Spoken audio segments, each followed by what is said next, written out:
दर्शकों, स्वागत है आपका विदिशा हलचल न्यूज में। मैं हूं कृष्णकांत सिंघारी। अब देखते हैं दिन भर की खास खबरें।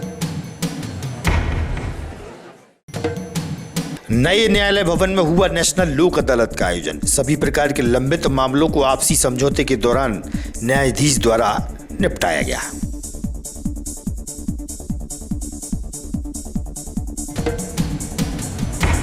एकादशी के अवसर पर खाटू श्याम के दर्शनों के लिए पहुंचे बड़ी संख्या में भक्त और श्रद्धालु हुए भजन कीर्तन में शामिल।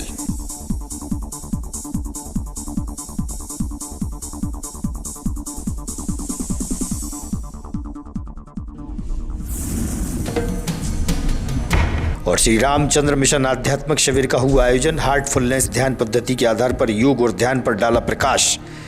बड़ी संख्या में योगार्थी हुए शामिल।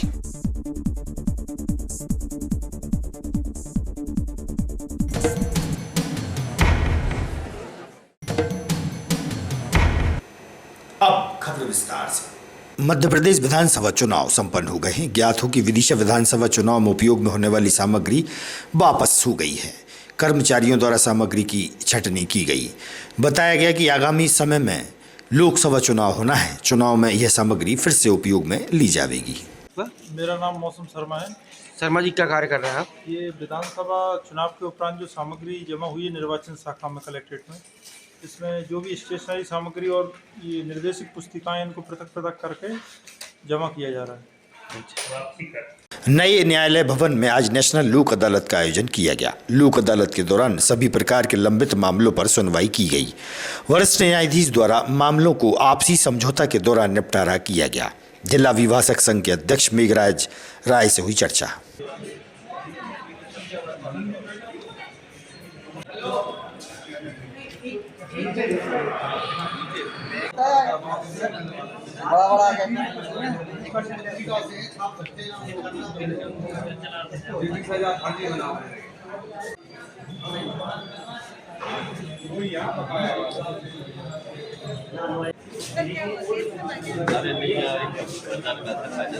आज जो है राष्ट्रीय नेशनल लोक अदालत का आयोजन किया गया है, जिसमें हमारी पंजाब नेशनल बैंक की 3 शाखाएं और सरवंज की शाखा का भी डाटा हम लोग यहाँ प्रोवाइड करेंगे।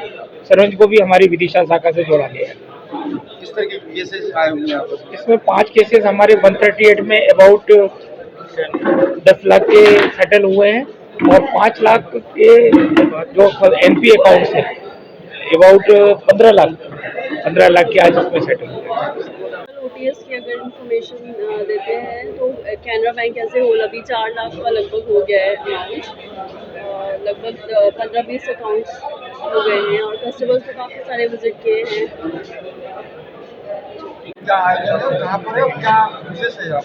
आज देखिए कि जैसा कि हर तिमाही में एक नेशनल लोक अदालत का आयोजन होता है, तो आज जो नया कोर्ट परिसर है वहाँ पर नेशनल लोक अदालत का आयोजन किया गया है, जिसमें ऐसे व्यक्ति जो किसी कारणवश से बैंक में पैसा जमा नहीं कर पाए थे अपने लोन के विरुद्ध, या उनसे चूक हो गई थी, या उनकी कुछ पारिवारिक परिस्थितियां खराब हो गई है, तो उनको जो बैंक की स्कीमें हैं उसके तहत उनका सेटलमेंट करके और कम अमाउंट में समझौता वगैरह करके और उस खाते को बंद करके उनको राहत प्रदान करने के लिए आज इस नेशनल लोक अदालत में का आयोजन किया गया। इसके माध्यम से आज राष्ट्रीय लोक अदालत के परिप्रेक्ष्य में विदिशा में भी लोक अदालत का आयोजन किया गया है। यह आयोजन बेसिकली सुप्रीम कोर्ट और हाई कोर्ट के निर्देशानुसार हर तिमाही किया जाता है और इसका उद्देश्य यही है कि कोर्ट की मध्यस्थता से बैंक और बॉरोवर के बीच में जो विवाद चल रहा है या वाद से पहले भी केसों को सेटल किया जा सके, इससे कोर्ट पे लोड कम हो और बैंकों की रिकवरी हो सके। आज कितने प्रकरण रखे हैं? आज अभी तक 70 प्रकरण लगभग 1 करोड़ रुपए के रिकवर हो चुके हैं स्टेट बैंक में। इससे प्रकरण में कोई खास प्रकरण जैसा कोई बड़ा सेटलमेंट हुआ? हाँ, एक सेटलमेंट जो सबसे बड़ा सेटलमेंट हुआ है, कृषि ऋण 12 लाख रुपए में सेटल हुआ है हमारा। वो काफी 2016 का लोन था, काफी दिनों से वो नहीं चुका पा रहे थे, आज वो सेटल हो गया है, रिकवरी हो गई है। और आज कौन से स्थान है, क्या आयोजन था? आज मैं जिला विभाषक संघ का अध्यक्ष मेघराज राय। आज लोक अदालत का आयोजन किया गया था। जिला सत्र न्यायाधीश के अनुसार आज लोक अदालत का आयोजन किया गया है। नवीन न्यायालय में आज पहली लोक अदालत का उद्घाटन हुआ है, जिसमें सभी प्रकार के केस रखे गए हैं। क्लेम, बैंक, नगर पालिका टैक्स, दीवानी, फौजदारी, सभी प्रकार के प्रकरणों का आज माननीय न्यायालय द्वारा न्यायाकरण होने जा रहा है, जिसमें आपसी मत मुटाव समझौता हो जाता है, जिससे एक दूसरे सही न्याय, वर्षों से केस चलते हैं, सही न्याय मिल जाता है। और इसका एक मुख्य कारण ये है, इसकी अपील माननीय उच्च न्यायालय कहीं भी नहीं होती, उसका विवाद वहीं खत्म हो जाता है। इसका सही निर्णय ये है। लोक अदालत का जो आज शुभारम्भ किया गया है, इस लोक अदालत में 700-800 नहीं, कोशिश ये रहेगी 1000 तक का रेशो पहुँचे, क्योंकि पूर्व में भी बघेल साहब के समय पे हमारे विदिशा जिले की जो लोक अदालत थी वो पूरे एमपी में 1 नंबर आई थी, टॉप पर थी। तो हम सभी अधिवक्तागण भी प्रयास करेंगे कि इस लोक अदालत को अधिक से अधिक संख्या में सफल बनाएं। जो राष्ट्रीय लोक अदालत का आयोजन का निर्देश प्राप्त है, उसके लिए माननीय प्रधान जिला न्यायाधीश महोदय के निर्देशानुसार तैयारियों के उपरांत आज जो राष्ट्रीय लोक अदालत का आयोजन किया जा रहा है, जिसकी मूल भावना आप सभी जानते हैं, आप ही सभी को इसका प्रचार प्रसार दूरस्थ व्यक्ति तक किया जाना है, जो इस बात की जानकारी रखे कि बहुत से मुकदमों का निराकरण प्राथमिक स्तर पर ही आपसी समझौते के साथ हो सकता है, और होने के साथ ही यह सुविधा रहती है कि रिवीजन अपील ना होकर वो फाइनल निराकरण हो सकता है। कुल मिलाकर यह स्थिति है कि सभी के सहयोग से जो न्यायालयों पर प्रकरणों के निराकरण का भार है, वो एक निश्चित अनुपात में वर्ष दर वर्ष कम होता चला जा रहा है।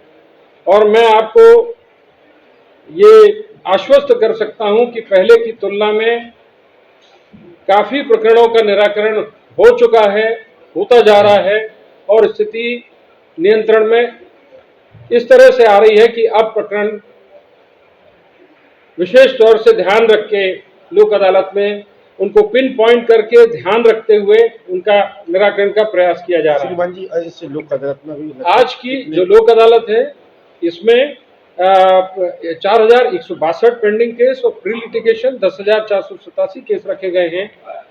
औसत करीब 700-800 केस के निपटने का जो मुख्य जो प्रमुख प्रकरण है, जो प्री लिटिगेशन नहीं है, उनके निराकरण की उम्मीद है। कोई खास लोक अदालत में ऐसा कोई केस आया हो जिससे कि हाँ, ये हम आपको लोक अदालत के निपटने के साथ ही बता सकते हैं, क्योंकि अंतिम क्षण तक प्रयास चलता रहता है। और फैमिली कोर्ट के पारिवारिक मामले, मोटर एक्सीडेंट क्लेम के मामले, दीवानी और आपराधिक मामले, टैक्स के मामले और बैंक से संबंधित वसूली मामले, ये सभी तरह के मामलों का निराकरण होना है। और विशेष तरह के मामले आने पर निश्चित ही हम आपको सूचित करें। Thank you sir. धन्यवाद। जिला पंचायत भवन के सभागार में जिला पंचायत सीईओ सहित वरिष्ठ अधिकारियों की उपस्थिति में महत्वपूर्ण बैठक आयोजित हुई। जिला पंचायत में आंगनवाड़ी सहित अन्य कार्यों को लेकर बैठक के दौरान आवश्यक चर्चाएं की गईं। और दूसरा कौन सा देहरी की मैं बात कर रहा हूँ। 6 लाख 22,000 महिला बालिका से। हेलो, ये देहरी आपकी इसमें आता है? वहाँ पे 11 लाख के आंगनवाड़ी सैंक्शन हो गई है, बट वहाँ जगह ही नहीं दे रहा कोई, तीनों गाँव में। देहरी में जाकर पता करो, उसमें 6 लाख रुपए महिला बालिका, 5 लाख रुपए नरेगा, आंगनवाड़ी बन जाएगी।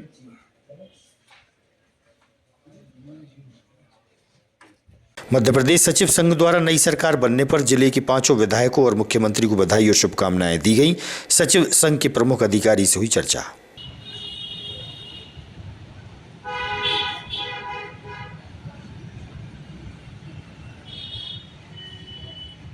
मैं रणदीप सिंह रघुवंशी, प्रदेश काहरवाक अध्यक्ष सचिव संगठन, मध्य प्रदेश भोपाल।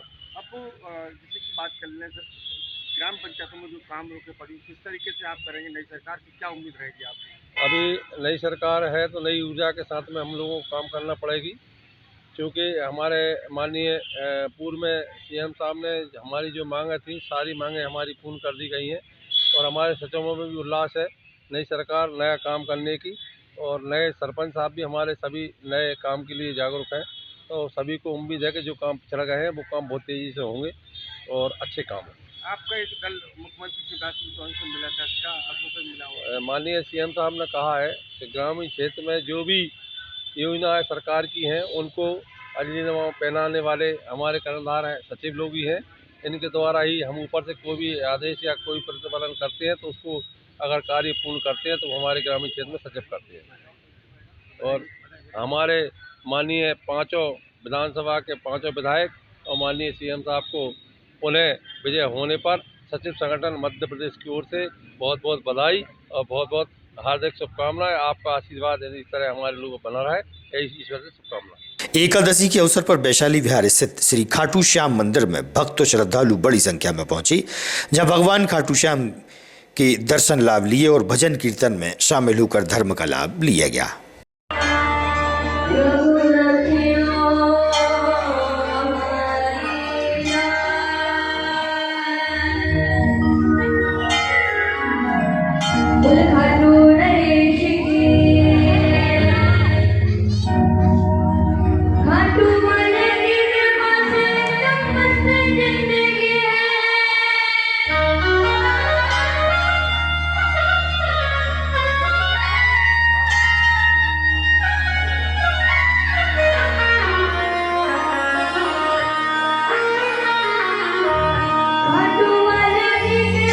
इंद्रप्रस्थ कॉलोनी में 8 और 9 दिसंबर को श्री रामचंद्र मिशन आध्यात्मिक शिविर में हार्टफुलनेस ध्यान पद्धति के आधार पर योग और ध्यान का आयोजन किया गया।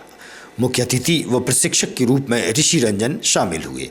वहीं प्रेस वार्ता का आयोजन भी हुआ। इस दौरान इस भाग दौड़ से भरी जिंदगी में योग और ध्यान के जरिए स्वयं को कैसे संतुलित रखना है और कैसे जीवनचर्या चलाई जाए उसके बारे में जानकारी दी गई। इस दौरान विदिशा नगर सहित आसपास से करीब 230 से अधिक योगार्थी शामिल हुए। हमारा जो मन है वो शांत होता है।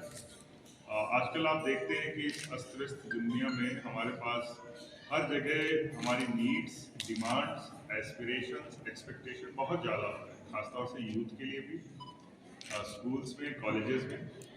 तो वहाँ पे हार्टफुलनेस इंस्टीट्यूट करीब इस वक्त 140 देशों में मौजूद है, जहाँ पे इसमें 20,000 से ज़्यादा प्रशिक्षक इसके जिनके साथ आप ध्यान कर सकते हैं। और नशा करते हैं, आप स्कूल जाते हैं, पढ़े लिखे बच्चे होते हैं, तो स्कूल में जो पढ़ते हैं वो नशा नहीं करते हैं तो उनका परसेंटेज बहुत कम होगा, लेकिन जो जिनमें साक्षर जो झूठ बहुत जोर से फैला हुआ है। इसके बाद अन्याय बहुत जोर से होता है लोगों के साथ, नशे का कारोबार बहुत जोर से होता है। हम उस चीज़ को मोड़ के जब अपन मेडिटेशन करने लगते हैं तो वो चीज़ अपने आप मोड़ के आदमी अच्छी चीज़ को चुनता है। तो हमारी जो संस्था है श्री रामचंद्र मिशन, वो मेडिटेशन पे जोर देता है कि बच्चे को बचपन से जब अपन ध्यान की क्षेत्र में लाएंगे तो स्वाभाविक है कि वो गलत चीज़ की तरफ जाएगा ही। तो हमारे जो गुरु है वो जड़ पे। सर, सबसे पहले तो अपना परिचय दे दें और आज यहाँ किस प्रकार का आयोजन चल रहा है और ये 2 दिन के दौरान क्या आयोजन हुआ, शॉर्ट में आप हमें बताएं। मेरा नाम ऋषि रंजन है और मैं हार्टफुलनेस प्रशिक्षक हूँ। आज विदिशा हार्टफुलनेस ध्यान केंद्र में हम लोग कैसे गहन अभ्यास करें, इस पर हमारा प्रोग्राम वर्कशॉप चल रहा है। यहाँ पे विदिशा और उसके आसपास के करीब 200-250 लोग आए हुए हैं। ध्यान हमें स्वाभाविक बनाता है, ध्यान हमारे मन को शांत करता है, ध्यान हमें हमसे बेहतर बनाता है। ध्यान के द्वारा हम अपने जीवन में बहुत मूलभूत परिवर्तन ला सकते हैं। इस परिवर्तन को कैसे अपनी जीवन शैली में बनाएं, अपनी जीवन शैली के साथ कैसे खुद बदलें, खुद बदलने के साथ अपना परिवार, अपना समाज और समाज के साथ हमारा राष्ट्र और फिर वसुधैव कुटुंबकम, यही हमारी ध्यान की मंशा है। और इसी वजह से हम 250 लोग यहाँ पे आए हैं। ये 2 दिन का वर्कशॉप है। वर्कशॉप में हम इस हार्टफुलनेस पद्धति के ध्यान को कैसे ठीक से समझें और कैसे अपने जीवन में अपनाएं, इसी पर कार्यशाला। आज की खबरों को देते हैं पर विराम। आगामी खबरों के लिए आप देखते रहिएगा विदिशा न्यूज। रहिए अपडेट। नमस्कार।